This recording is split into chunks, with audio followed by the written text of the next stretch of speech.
नमस्कार प्यारे विद्यार्थियों, आइए आज 1.2 के 5वें प्रश्न की ओर बढ़ते हैं।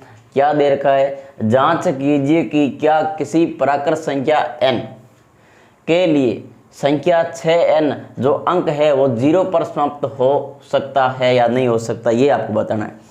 तो देखो, अगर कोई भी संख्या होगी आपके सामने और प्रश्न पूछ ले आपसे कि ये वाली संख्या 0 पर समाप्त होगी या नहीं होगी, तो आपको कैसे बताना है? आपको सीधा सा यही बताना है कि अगर इसके अभाज्य गुणनखंड में एक भाग यानी एक टुकड़ा 2 गुणा 5 के रूप में मिल जाए तब तो ये 0 पर समाप्त हो सकती है, अन्यथा नहीं।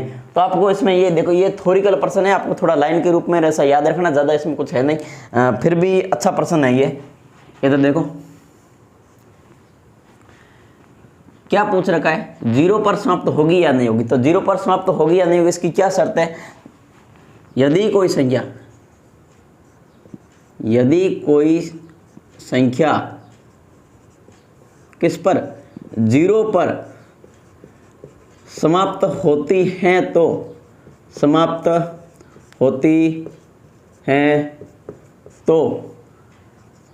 उसके गुणनखंड में से कम से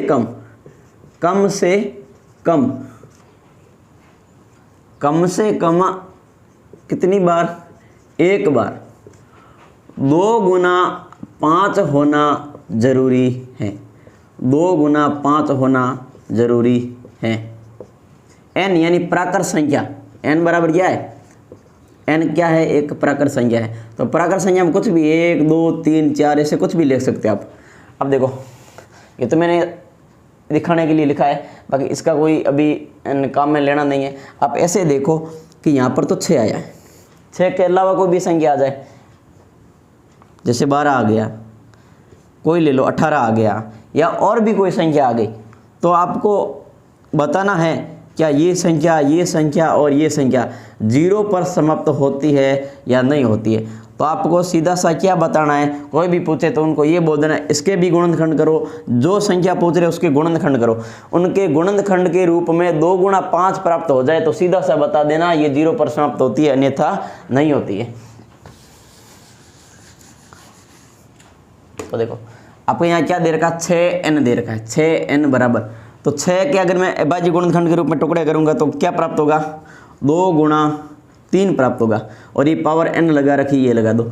बताओ ये 2 गुणा 5 के रूप का प्राप्त हो रहा है क्या? नहीं हो रहा है। हो रहा है? नहीं हो रहा ना, ये 5 के रूप में प्राप्त नहीं हो रहा है। तो क्या लिखेंगे? 6n के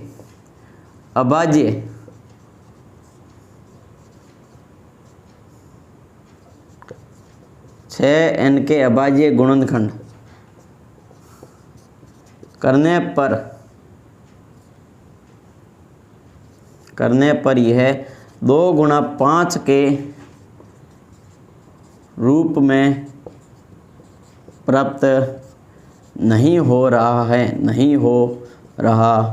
है, अतः 6n भी 0 पर अतः 6n भी 0 पर समाप्त नहीं होगी। देखो मैंने आपको सीधा सा बेसिक में लाइन के रूप में बता दिया, इतना सा प्रश्न और कुछ नहीं, आपको यही ध्यान रखना है। अच्छा प्रश्न है, थोड़ा लेवल का, आपको इसमें एक ही लाइन ही याद रखनी है कि उसके अभाज्य गुणनखंड हो रहे हैं तब तो ये 0 पर समाप्त हो जाएगी, और नहीं तो नहीं होगी। अभाज्य गुणनखंड में क्या 2 गुणा 5 आना जरूरी है। आइए इस प्रश्न की तरफ बढ़ते हैं। प्रश्न संख्या 6 क्या दे रखा है? व्याख्या कीजिए कि ये संख्या और ये संख्या भाज्य संख्या क्यों है। अब इसका मतलब ये हुआ कि जो संख्या दे रखी है भाज्य संख्या तो है, इसमें कोई सोचने की बात नहीं है। अब आपको क्या ध्यान रखना है कि अगर ये भाज्य संख्या है तो क्यों है, तो इसको साबित करना। तो साबित करने का मतलब क्या हुआ कि अभाज्य संख्याओं के तो गुणनखंड नहीं होते, यानी टुकड़े नहीं होते, एक का भाग जाता है, यानी उसके एक से अधिक टुकड़े होते ही नहीं है। और भाज्य संख्या में एक से अधिक टुकड़े, अगर इसको हल करेंगे एक से अधिक टुकड़े मिल जाएंगे तो हम ये साबित कर देंगे कि ये भाज्य संख्या है। तो पहले ये वाली संख्या लेते हैं, 7 गुणा 11 गुणा 13 और प्लस का 13। देखो इस पूरे में कॉमन क्या आ रहा है, दोनों में कॉमन आ रहा है 13। देखो सीधा भी कर सकते हो, बाकी कॉमन लेके कर लो, थोड़ा सरल हो जाएगा, क्योंकि इतना जोड़ घटा गुणा भाग नहीं करना पड़ेगा, नहीं तो इन तीनों की गुणा करनी पड़ेगी, फिर ये जोड़ना पड़ेगा और फिर अभाज्य गुणनखंड करने पड़ेंगे। तो हम सीधा कर लेते थे। देखो 13 कॉमन ले लिया, क्या बच गया 7, और गुणा में क्या बच गया 11 बच गया, और 13 का भाग 13 में कितनी बार, एक बार, और बीच में किसका चयन है, प्लस का चयन है। अब 13 का रखो 13, ये 11 7 कितने हो गए 77 और 1 78 होता है। तो ये 13 गुणा अपन क्या लिख सकते हैं, 78 लिख सकते हैं। 13 तो अभाज्य संख्या, परंतु 78 भाज्य संख्या, मतलब दो गुणनखंड रूप प्राप्त हो गए ना, तो ये भाज्य संख्या ही है, अभाज्य नहीं है, क्योंकि 78 के भी अभाज्य गुणनखंड हो रहे हैं। तो हम क्या लिखेंगे, यह एक भाज्य संख्या है, यह एक भाज्य संख्या है। कैसी संख्या है, भाज्य संख्या है, क्योंकि इसके दो या दो से अधिक, ऐसा कुछ भी लिख सकते हो, जैसे इसके 2 से अधिक, क्योंकि 78 के भी टुकड़े करोगे तो टुकड़े हो रहे हैं या नहीं हो रहे, यस हो रहे हैं। तो हम ऐसा भी लिख सकते हैं, इसके 2 से अधिक, इसके 2 से अधिक गुणनखंड प्राप्त हो रहे हैं। इसके किसके, इस संख्या के दो गुणनखंड, क्या 13 और 78 प्राप्त हो रहे हैं। अगर दो गुणनखंड प्राप्त हो रहे हैं तो ये अभाज्य संख्या नहीं है, क्या है, भाज्य संख्या ही है, ये हमने साबित कर दिया। अब दूसरी वाली संख्या लेते हैं, 7 गुणा 6 गुणा 5 गुणा 4 गुणा 3 गुणा 2 और गुणा में 1 और प्लस का कितना है 5, सही लिखा ना, 7 6 5 4 3 2 1, ठीक है। अब देखो इस पूरे में कॉमन क्या आएगा, 5 दोनों जगह दिखाई दे रहा है नहीं, यस 5 कॉमन आ गया। अब 7 6 और 5 का भाग 5 में एक बार, गुणा 4 गुणा 3 गुणा 2 गुणा 1 और 5 का भाग 5 में एक बार, हो गया। अब देखो 5 का 5 पड़ा रहने दो, इसको देखो 6 7 42, 4 तिया 12 और 12 दुआ 24, 24 से कम 24, इन दोनों के आपस में गुणा करेंगे, फिर क्या जोड़ेंगे, 1 जोड़ेंगे, तो 4 दुए 8 4 चौक 16, 2 दुआ 4 और 2 चौके 8, 8 अच्छा 4 10 हासिल का 1 और 8 2 10, यानी ये कितना आ गया 1000 कितना आ गया 8 और प्लस कितना जोड़ना 1 जोड़ना, तो ये 1009 प्राप्त हो गया। तो इसके दो गुणनखंड रूप मिले या नहीं मिले, यस, एक गुणनखंड 5 है और एक ये गुणनखंड है, तो दो गुणनखंड आ गए ना। तो हम क्या लिखेंगे, यहाँ पर भी ये ऊपर वाली लाइन लिख देनी सीधी सीधी, यह एक भाज्य संख्या है, यह एक भाज्य संख्या है, क्योंकि इसके दो गुणनखंड या दो से अधिक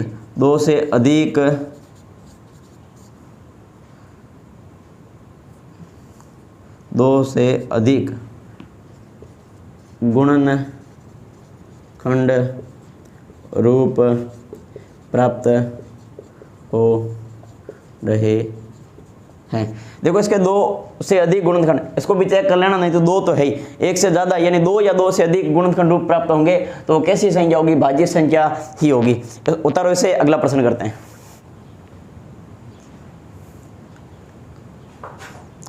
आइए करते हैं प्रश्न संख्या 7। किसी खेल के मैदान के चारों ओर एक वर्ताकार क्या है, पथ है। इधर देखो, ये कोई खेल का मैदान है और इस खेल के मैदान के चारों ओर वर्ताकार एक क्या बना हुआ है, पथ बना हुआ है, एक वर्ताकार पथ यानी कि रास्ता बना हुआ है।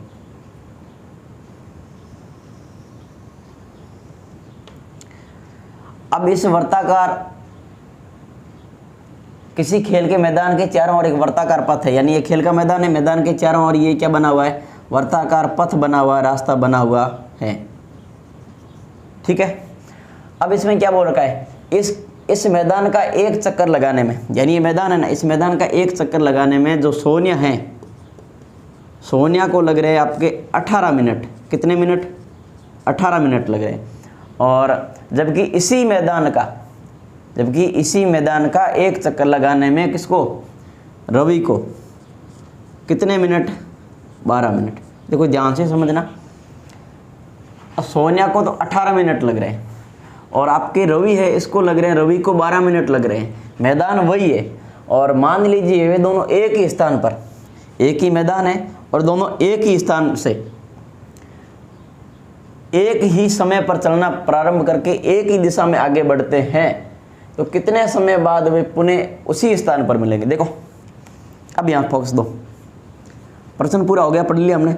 सोनिया को 18 मिनट लग रहे हैं, रवि को 12 मिनट लग रहे हैं, दोनों एक ही दिशा में दौड़ रहे हैं और एक ही स्थान से दौड़ रहे हैं, तो दोनों पुनः उस स्थान पर कितने समय बाद मिलेंगे? तो देखो ये साधारण सा प्रश्न, एक बेसिक देखे ना, तो अब हम सीधा सा करते हैं। देखो यहाँ से दोनों दौड़ना स्टार्ट करते हैं, दोनों के दोनों यहीं से दौड़ना स्टार्ट कर रहे हैं, चाहे किधर ही ले लो। देखो यहाँ से दौड़ना ये स्टार्ट करें। अब आपको ये ध्यान रखना है, रवि पहले किसका नाम है? कोई फर्क नहीं पड़ता, जो आ रहा है वो ले लो। सोनिया और रवि, दोनों को एक चक्कर में कितना समय लग रहा है? कितना लग रहा है? इसको 18 और इसको 12 मिनट। सोनिया ने यहाँ से दौड़ना स्टार्ट कर दिया, ये यहाँ तक आई, कितने मिनट लगी? 18 लगी। रवि यहाँ से दौड़ना स्टार्ट किया, वापस यहाँ तक आएगा, 12 मिनट लेगा। अब इसी तरह दोबारा ये दौड़ेगी तो 18 दुए कितने हो जाएगा? 36, 18 तिया 54, 18 चौका 72, यानी ये पहले चक्कर में 18 मिनट, दूसरे में आएगी तब 36 मिनट, तीसरा चक्कर लगेगा 54 मिनट, फिर पाँचवा 72 मिनट। इसी तरह रवि पहला चक्कर लगाया, कितना मिनट लगा? 12, फिर दूसरा 24, तीसरा 36।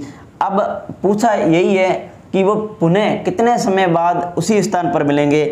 तो पहले चक्कर में नहीं, आपको समय पूछा है ना, तो देखो सोनिया ने कितने चक्कर लगाए? 2, कितने मिनट में? 36 में। और रवि ने कितने चक्कर? 3 चक्कर, कितने में? 36, यानी ये 36 मिनट बाद दोनों पुनः एक स्थान पर मिलेंगे। तो इधर देखो, थोड़ा लिख लो। सोनिया को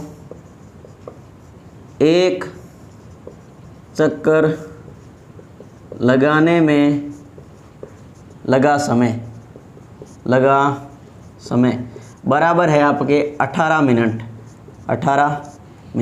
और दूसरा, रवि को एक चक्कर लगाने में लगा समय कितना? 12 मिनट। तो हम यहाँ पर क्या करेंगे? 18 और 12 के अभाज्य गुणनखंड करेंगे। क्या करेंगे? अभाज्य। 18 और 12 के अभाज्य गुणनखंड करने पर अभाज्य गुणनखंड करेंगे, अभाज्य गुणनखंड।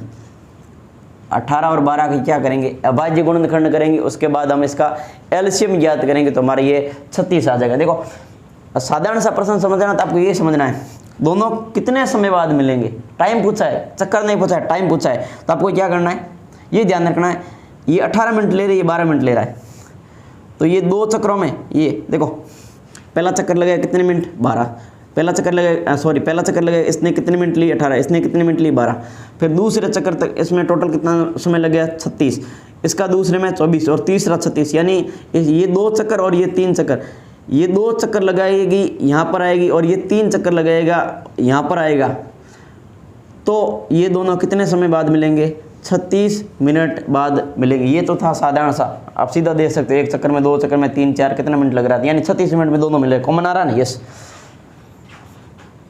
18 के अभाज्य गुणनखंड करो, 2 का भाग 9 बार, 3 का भाग 3 बार, 3 का भाग 1 बार, और ये हो गया ख़त्म। इसी तरह 12 के भी कर लो, 2 का 6 बार, 2 का 3 बार, 3 का 1 बार, यानी कि 18, 12,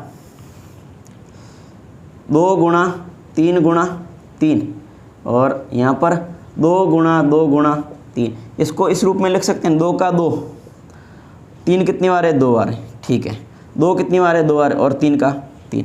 अब देखो हमें क्या ज्ञात करना है? यहाँ पर एलसीएम ज्ञात करना पड़ेगा। इधर देखो, ऐसा प्रश्न आ जाए ना, इतने चक्कर लगा रहा है, फिर वो उस कितने समय बाद वापस उसी स्थान पर मिलेंगे, तो ऐसे प्रश्न में हमें क्या ज्ञात करना है? यहाँ पर एलसीएम ज्ञात करना है। तो एलसीएम देखो, अधिकतम घात लेते हैं या न्यूनतम? HCF में न्यूनतम घात और LCM में अधिकतम घात लेंगे। तो इधर देखो अधिकतम घात, देखो यहाँ भी 2 यहाँ भी 2, अधिकतम घात वाला लेंगे, यहाँ भी 3 यहाँ भी 3, परंतु अधिकतम घात वाला लेंगे। अब इसका गुणा करो, देखो सीधा कर सकते हो, 2 का वर्ग कितना हो गया 4 और 3 का वर्ग कितना हो गया 9 और 9 चौक कितना हो गया 36। तो इसको गुणा करोगे तो कितना आएगा 36 आएगा। तो हम क्या लिखेंगे, अतः कितने मिनट बाद मिलेंगे 36। तो अतः दोनों एक ही स्थान पर 36 मिनट बाद मिलेंगे। ये आपका आ गया फाइनल आंसर। आया समझ में? इसको आप उतारो और इसके बाद में हम कल पढ़ेंगे 1.3 और उसके बाद में आपके 1.4 और रह जाएगी।